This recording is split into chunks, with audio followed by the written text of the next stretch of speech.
Hello guys and welcome back to another video. Hope you guys are all having an amazingly good day. Welcome to this here video. So, sorry about the mailman, he's going by. I have the an LED light panel.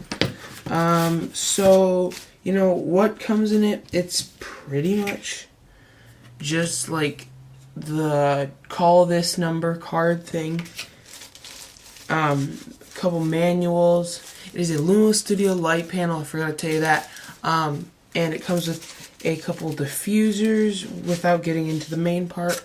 That's pretty much all manuals and stuff. And then getting into the main part, we have the light. We have the battery charger. We have the hot shoot to 3.5 millimeter, no, the screw mount. It's a regular screw mount, so you can screw it on any camera or anything.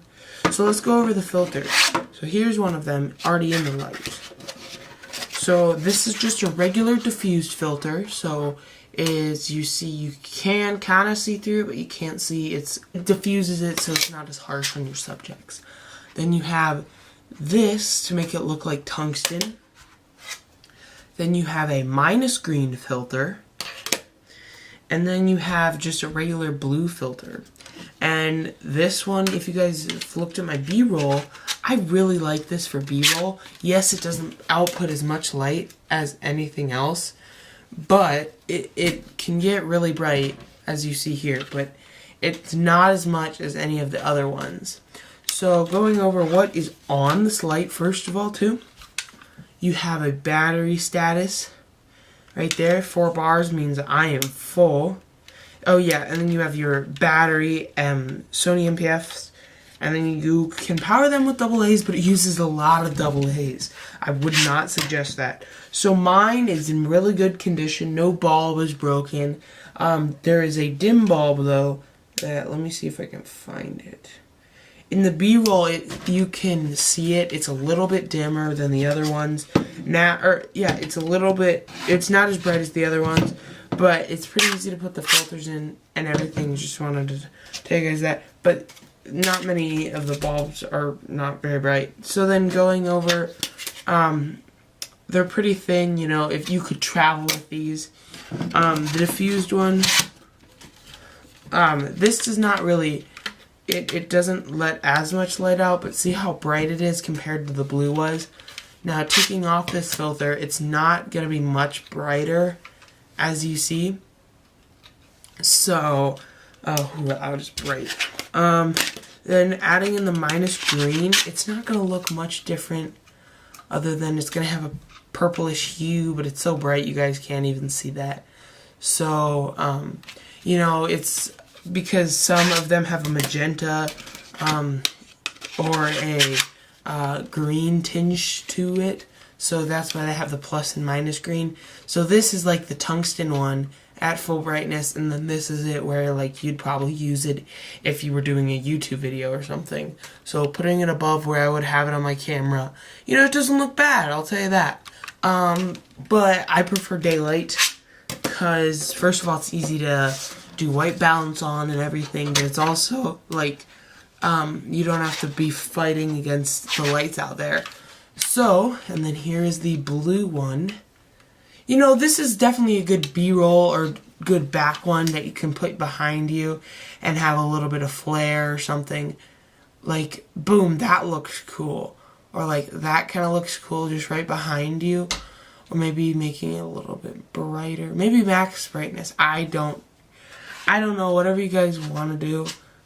It works as a good backlight, I think, but also for B-roll, it's really good. And with LEDs, it's not going to get hot at all.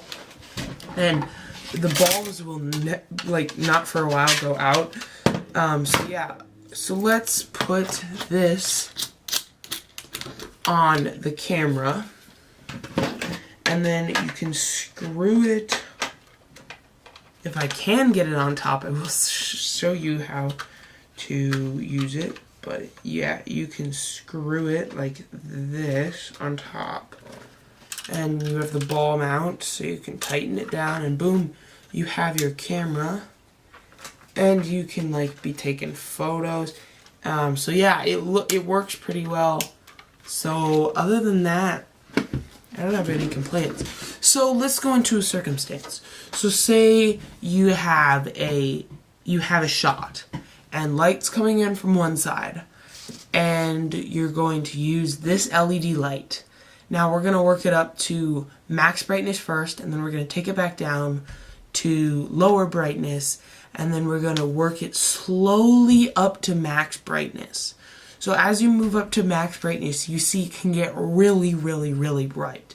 So as you see, at the highest, it is the brightest, and at the lowest, it's like not diffused. But also, when it's really bright, it is harsh, very harsh light. So if you really want a diffused light, you can put many layers of parchment paper on top of it. You can do a lot of different things. So whatever you want to do, you can do that. But make sure you know that that's going to be very harsh. Alright, now on to my opinion.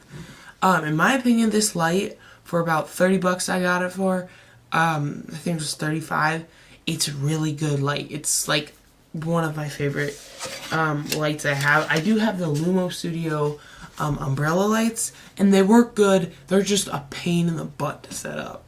Because this, you just flick it on. That, you have to put in the light bulb, and then you have to put in the umbrella, and you have to set it up. And it's more work than it needs to be. So that's why I've used the LED light while sitting down on a Joby tripod using this lamp and the natural light. So it works pretty good as a setup.